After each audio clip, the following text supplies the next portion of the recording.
Having fun? I'm going to turn things over to your main attraction. As far as comedy goes, he's state of the art. Will you please welcome Patton Oswalt?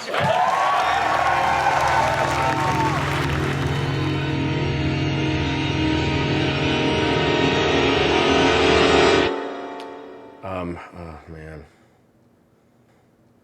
Why am I doing this again? The documentary or telling me this? The telling you this again. Didn't we explain it in the car? It just feels like you're trying to create way more movement and excitement than actually exists in a comedian's day. You're trying to make this more dynamic visually than it actually is, and the actual truth of it is there's either a lot of driving or a lot of just silence in a hotel room while you're working things out in your head.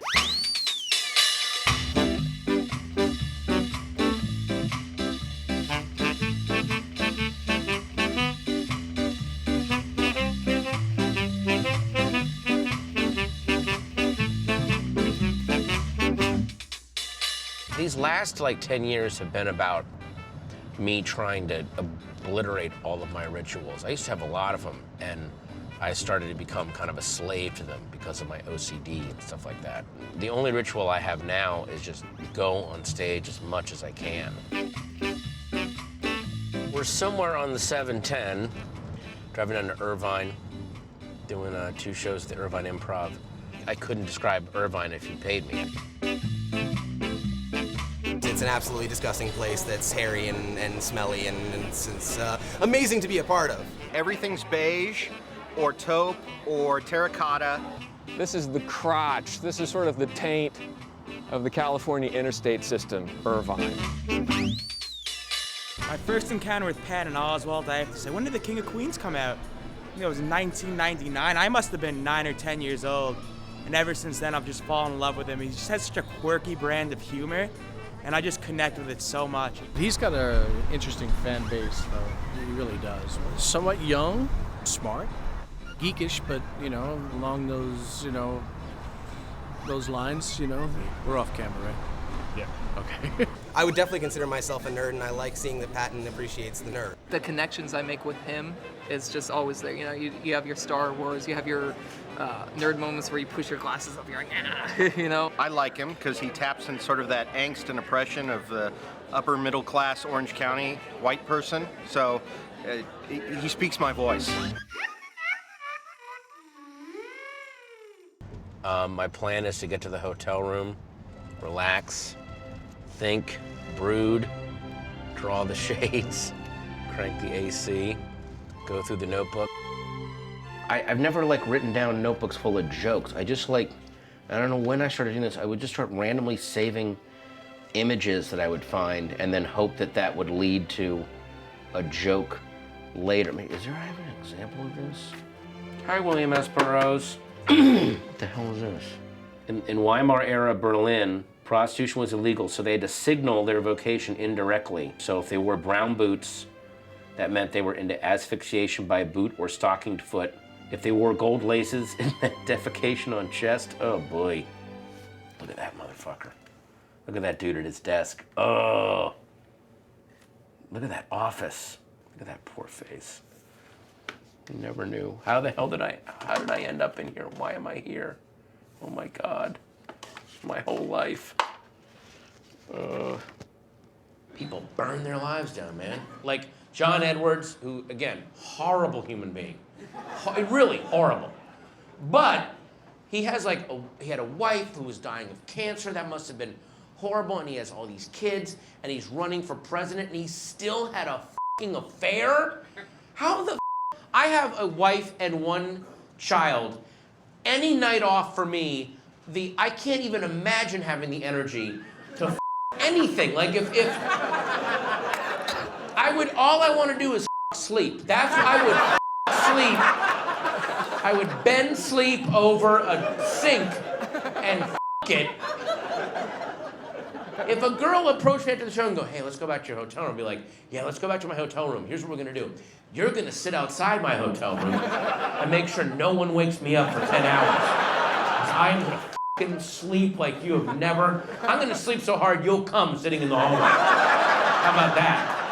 Are you fucking ready for this? When I wake up in the morning, I don't bound out of bed and go cook a bowl of oatmeal. I have to swim up through calcified layers of regret and horrible decisions and self-loathing.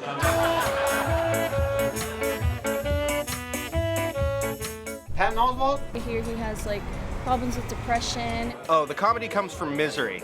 I wake up chained to a cement block at the bottom of a swamp of failure. That is how I have to psychically get out of the chains and swim up. The connection between depression and comedians is that without one, you wouldn't have the other. At their heart, a comic is the perfect blend of low self-esteem person and wise ass. Pathetic. F***ing pathetic. I don't think depression runs that strong in my family. Maybe it's a new variant that's cropped up in our gene pool. I'm not sure, but you know, I seem to be the most conversant with it. By the way, I'm looking at these lean cuisines, and then as I'm looking at them, Toto's Africa started playing on the music. And in that moment, I have never in my life felt more peacefully, joyously suicidal. And like, not even, it wasn't even out of despair. It was actually liberating and energizing. Like, oh, I can just I can just do it right now. Like if I'd had a gun, and it would have been one full moon, I would have gone, let's see, pasta primavera, do.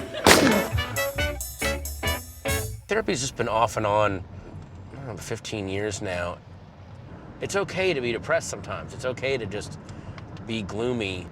It is kind of funny that the one thing that makes you maybe more perceptive and maybe more funny also makes you a much more vulnerable and thus not as successful human being in a lot of ways. You're filming me. Filming me! They're doing this little web documentary, this series. So the guy who's directing this is a fucking amazing documentary. He's made some of my favorite documentaries, and I almost fucking took your head off today. This is bullshit. Like, you don't need the drive and the check-in. It's a total waste of time. He was just already getting ready. Why do you need all this? What? You don't need this shit. That's pointless. You don't need that. We're checking into a hotel. Everyone's done that. You don't need it. Well, you don't need it. I like that. You don't need it. Yeah. And I would love to have just different stuff so I can intercut more stuff.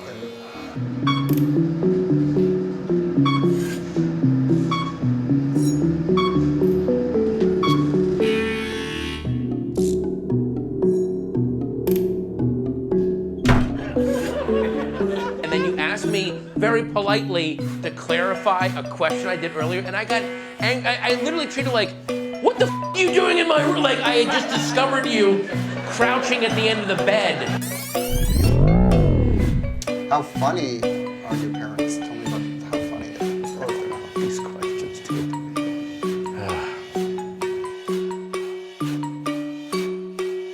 Get your cameras out of here!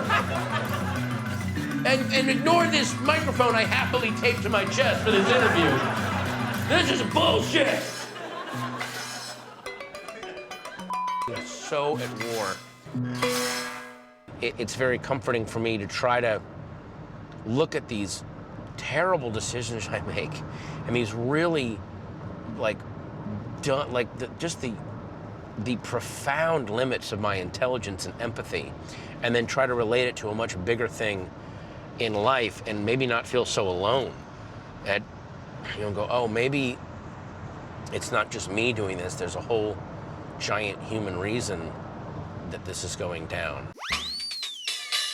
I'm a little bit of a nerd, and he is too. I'm a bigger guy, he's a bigger guy, and he kind of makes it a little easier for me out there in the world when I know somebody out there is, you know, he's successful and he's funny, and I strive to be like him every day of my life.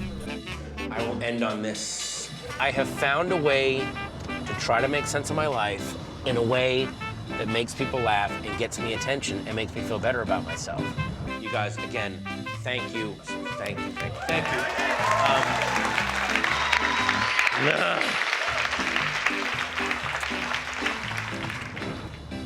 I think it could not be more human. Could not be more of a basic human need right there, is to be loved and understood. And I'm just trying to recreate that over and over, I guess. I don't know. Hey, Patton Oswalt, everybody.